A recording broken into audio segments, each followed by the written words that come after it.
So hi folks, this is part 2 of a vlog on issues. In part 1 I dealt with some simple examples and the basics, trying to get you to understand what an issue is and why it's of critical importance as far as litigants in person running their own claims in the courts of England and Wales are concerned in the area of civil litigation.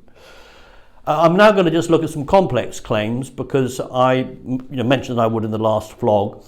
And I think really this is pretty much of a warning vlog to you guys, not to try and attempt these types of complicated causes of action on your own without legal support.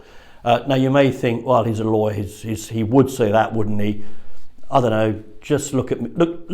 Just look at me in the eyes and tell me if I'm straight shooting you or not. Don't do it.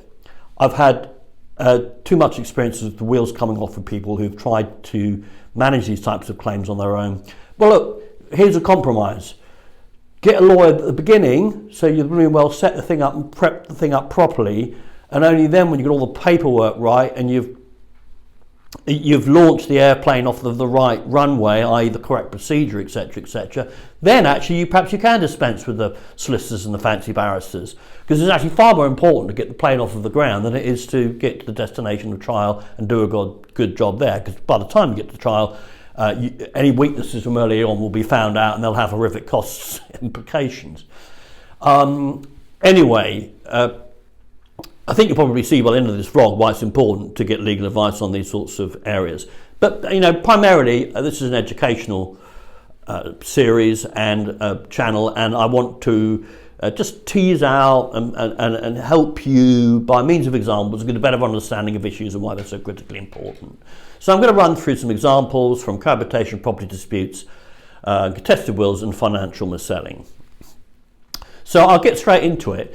One area that might be quite critically important, and I mentioned which runway do you take the aeroplane, i.e. the Spitfire, which is your strong case, but be careful if you haven't launched it off of the right runway and you aren't in touch with the control tower. In the area of Part 8 and Part 7, where cohabitation property disputes are concerned, these are people, unmarried couples, who fall out and then they don't know what to do with the property and there's a big bun fight, okay? And often they'll both be on the title deeds, and they'll both feel it's unfair, maybe, well, not both of them, but one of them will feel it's unfair that they're not getting more than a half of the property because they made all the financial contributions. Now, in a case like that, you have got, you may have an agreed set of facts. Maybe that you bought it together. The husband, let's say, paid for everything. And a few of the cases, and the cases that I'm alluding to, we've had Hindus and Muslim relationships here, where not always between man and woman, where there has been a bun fight, a dispute has arisen because one party has paid for everything and mortgage, etc., and the deposit, and the other party hasn't. Now, you may have a situation where the facts are agreed, pretty clear evidentially whose bank account was paying for the mortgage and the deposit, and it may be that the wife stayed at home and looked after the family and the kids, and it may be that the husband feels a bit aggrieved that that she's getting 50-50 because she left him and she took the kids and she hasn't been living in the property for the last 3 years. So should she really get half of the whole value of the property? This is sort of argument. Now, there may be no dispute between the two parties about that factual matrix that I've outlined. Now, in that case, it won't be a traditional Part 7 claim. So if you're litigating in person and you bring this as a Part 7 claim, the court may punish you with costs for bringing it wrongly and tell you to go off and make it by means of a Part 8 claim. And a Part 8 claim is a special type of procedure.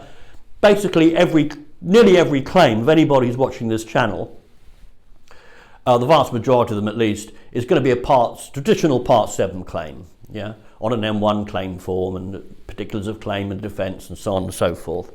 Part 8 is a little bit different. It's where the dispute is a dispute over the law, not over the facts.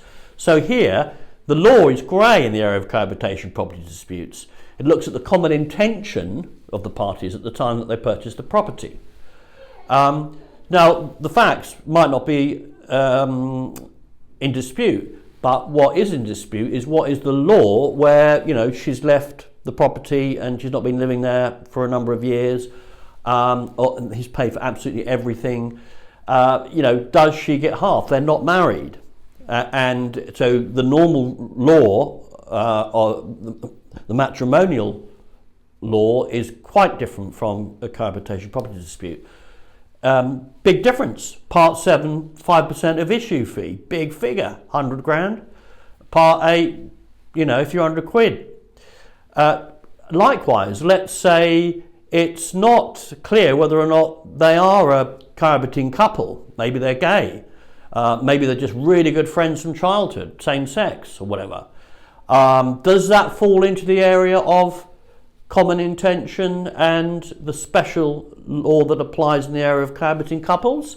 Or is it more what's called a resulting trust? By which I mean you would then draft your particulars of claim in a completely different way, saying, look, sure, you're both on the title deeds, but it was always an understanding, like in a business partnership, that and indeed this is the fair way of dealing with a dispute, is that you get out what you put in. So if you pay for 75% of the property, then you get 75% of the equity. And that would be a resulting trust approach, like between two business partners. So you can see how, in respect of how you might be preparing your statements of case, it could be extremely relevant as to where you're putting the crosshairs. Is it on whether you're a cohabiting couple, so which cause of action applies, resulting trusts or common intention, or is your crosshairs on, which is the correct procedure? And a procedure can be a cause of action. Making an application can be a cause of action. So the issue there is on whether or not there's any substantial dispute of fact. And you may, and this is where lawyers earn their money, may be making tactical decisions to bring it part 8, and actually because it's cheaper and it can intimidate your opponent into settling, but then down the track having the court switch tracks to part 7, which often happens. I've done that to save the client's money. And I know the game, I can play the game, so I know how to negotiate that with the courts. So do you see how the issue, it's very important to identify what the issue is in a case before you even get the plane in the air? Because part 7, part 8, which runway, which cause of action, cohabitation, common intention, or resulting trust. They're both in the area of trust law, but they're two quite different causes of action which need to be laid out and pleaded in quite different ways. Let's get on to contested wills. There may be an issue in a contested will, not so much to do with, let's say, whether you think the executor's been super dodgy or the will has been tampered with, whether it's invalid in some way, and that you suspect the executor of, perhaps having completely forged the will, in brief, yeah? That throws up a whole bunch of issues, actually, do you see, which are going to impact what cause of action you're going to run. It could be that you suspect them of real dodginess, forgery, but it could be that you just think that they've made errors and the will is invalid, and then having identified that issue, that becomes your cause of action. Or it could be that you think it hasn't had the correct, hasn't been executed correctly, and will can be challenged purely on the basis that it's been wrongly drafted. For example, it has to have 2 people witness the will. Yeah, if there's not that attestation there, it can be declared invalid for lack of form and approval. Is the cause of action there? Yeah, or undue influence. You think that someone, perhaps you've got a child living with the deceased, put pressure on them to create a new will, leaving everything to them. Or you have got a potentially lack of mental capacity. The deceased was very ill, and the very new will that they made, they weren't in their right mind. Yeah. Now, depending upon those causes of action, not to say, by the way, proprietary estoppel, where you've been promised something by the deceased during their lifetime, and then you've acted to your detriment on the basis of that promise, like a farmer has promised his farmhand if he works for 25 years on the farm, he'll get the farm, and then the will says something different. Yeah, that's another cause of action as well, proprietary estoppel. You can already begin to see how, before we even get into the complexities of the correct procedures with contested wills cases, which are even more complicated than cohabitation property disputes, you can already see how important it is to identify the issue. And we see this quite a lot. People who've done some sort of preliminary work, perhaps they've entered a caveat to stop a will, to stop probate being granted, or they may have even issued a claim in the High Court. Anyway, you can see how even before you come on to the procedure, you need to have correctly identified the cause of action. Let's just take an example of why that could be quite an expensive mistake if you don't get it right. Let's say that initially you think, well, I was living with the deceased, or I'm a child of the deceased, and I'm going to bring an Inheritance Act claim, surely. Yeah, that I've not, proper financial provision hasn't been made for me in the will.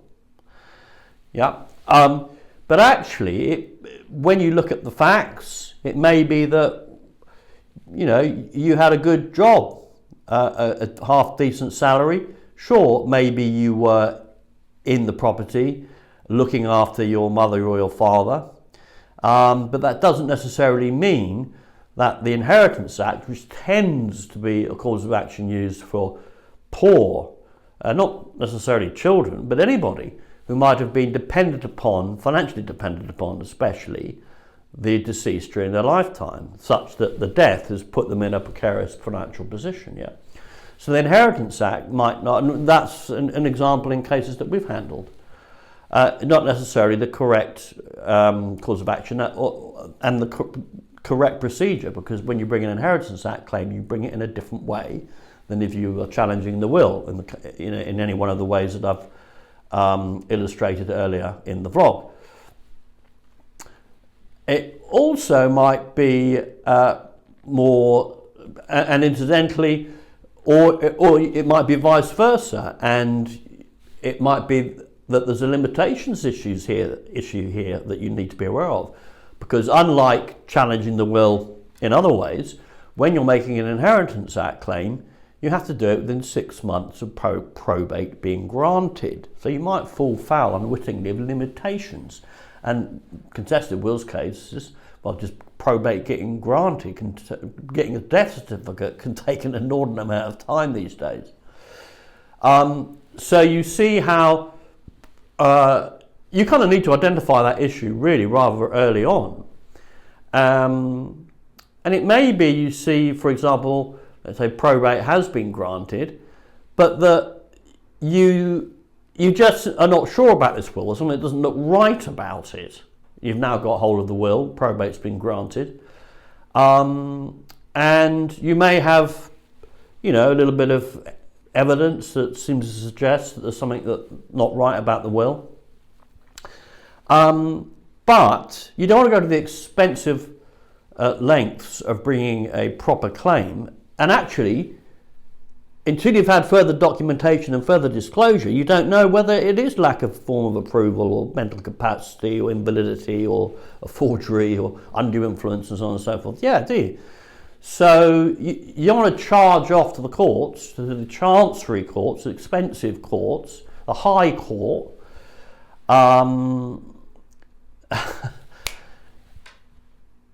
with all the costs that entails, especially not doing it yourself. when it might be more appropriate to just simply make an application, which you can do under I think it's the Senior Courts Act. I think it's section 122 and 123 for the geeks, but don't hold me to that, where you basically require someone, maybe the solicitor who drafted the will or an executor or whatever, to come in, perhaps provide documents to court in a special hearing, just for its precise purpose of perhaps seeing an earlier draft of the will, and asking them questions, and they're invited in by the court. So basically, you need that not only to see whether you've got a case, but to see what sort of case that you've got of the various different options that I've outlined earlier. And wills cases are notoriously tricky. There can be lots of different sorts of causes of actions that you might want to run with, but you're probably going to end up identifying one core issue. It's often like that in the law as it is in life. There's sort of one key issue that seems to prioritise itself above all the others. So there's contested wills. Financial mis-selling. I did a lot of that back in the day, 2008 and all that, PPI, unenforceable loans, whatnot. The issues there may be around getting disclosure of documents without which you can't properly bring your claim, or you don't know whether you've got a claim. And you certainly probably don't know how to correctly quantify your claim. So you might make an application for pre-action disclosure. You might just barrel on and issue proceedings against a bank, let's say. But then you need to come back to this issue of causes of action. You then need to identify, well, what is the issue? So how am I going to prepare my case? You may think that the issue is around payment protection insurance, but then the question then becomes, well, how will you missolve this payment protection insurance? It may well be that you need to exploit the cause of action under the Consumer Credit Act 1975 as amended in 2006 and avail yourself of the unfair relationships test. And then the sub-issue there might be, well, just how, you're thinking, because you're preparing your particulars of claim, how has this been an unfair relationship?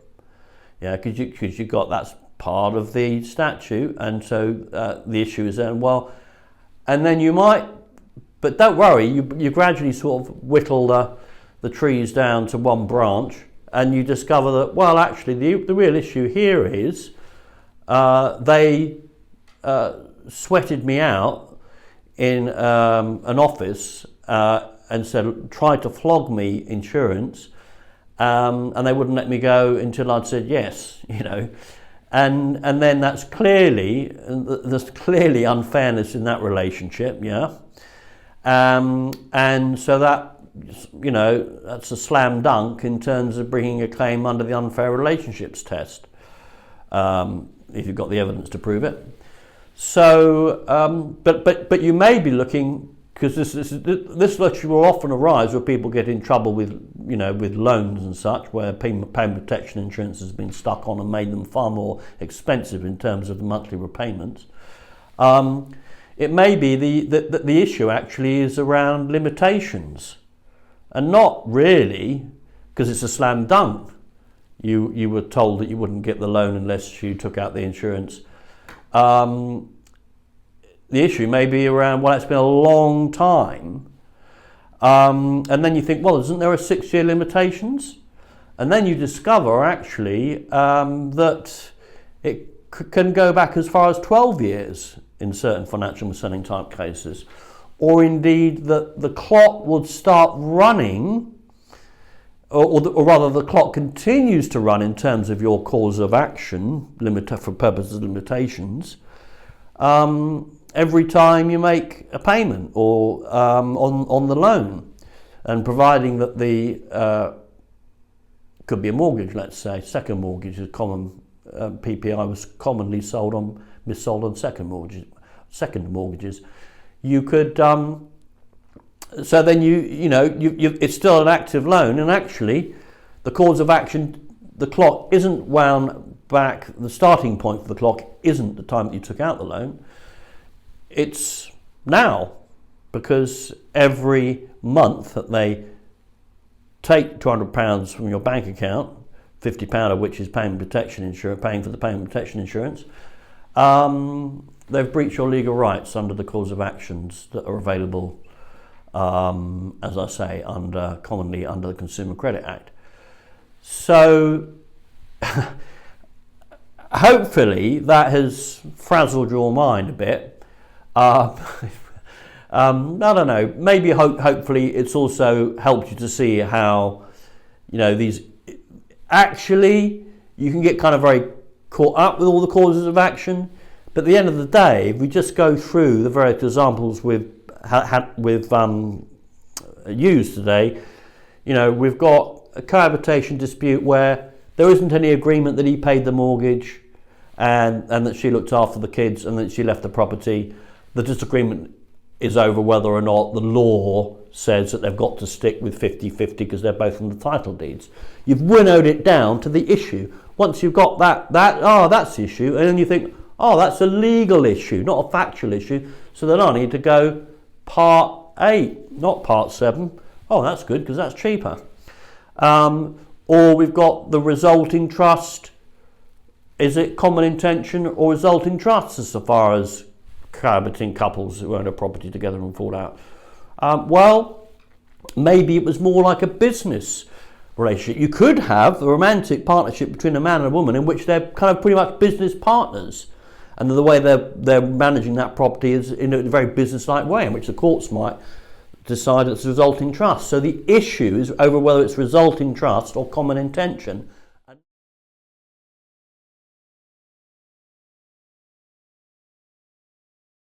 Where you've got this plethora of different causes of action where wills are concerned, but you may not know which cause of action to follow or which causes of action to follow. Rather than go, that may be the issue. So rather than bring a claim for them being, the executor being a dodgy fraudster, you understand that you need to go via the Senior Courts Act, Section 122, Section 123, and request that the solicitor or the executor turns up at court to get quizzed and answer some questions, and they bring documents with them before you get heavy and go down the route of proper legal proceedings against your opponent, which can be extremely expensive and difficult to reverse out of. And then in the case of financial mis-selling, the issue might be that you've got, it's absolutely crystal clear that you were forced to take the payment protection insurance. The issue is actually, when you look at the case in the round and really get to know the facts of the case, limitations. Damn it, I paid off the loan 5.5 years ago. Am I out of time to bring a claim against the bank? So you can see how fundamental the issue of issues is, and how also you're invariably going to need help in complex cases, and you're invariably going to need professional legal help in these complex cases. What do you do?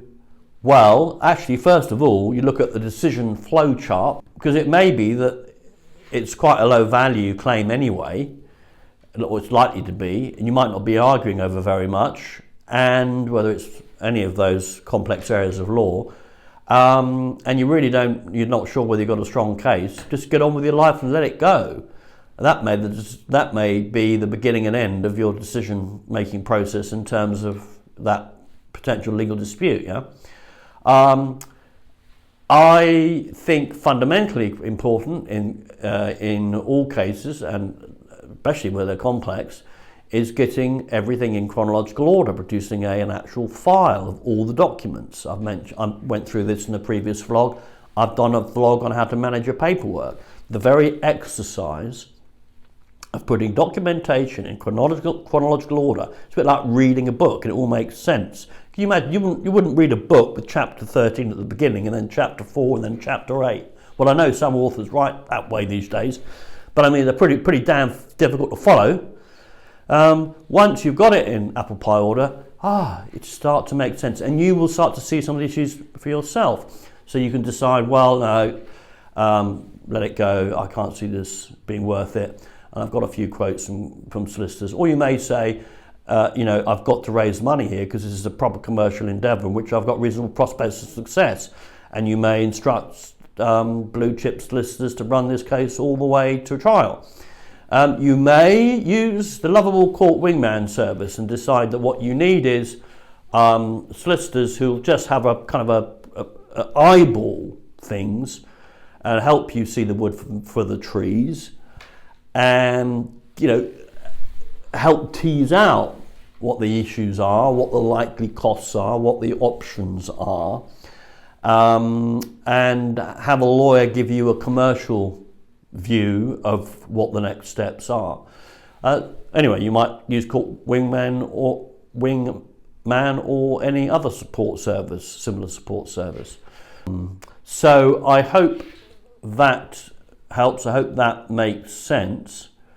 And if nothing else, if you are on the brink of a dispute in one of these complex areas, it might be a bit of a wake-up call when it comes to, am I going to do it myself? Okay, until next time.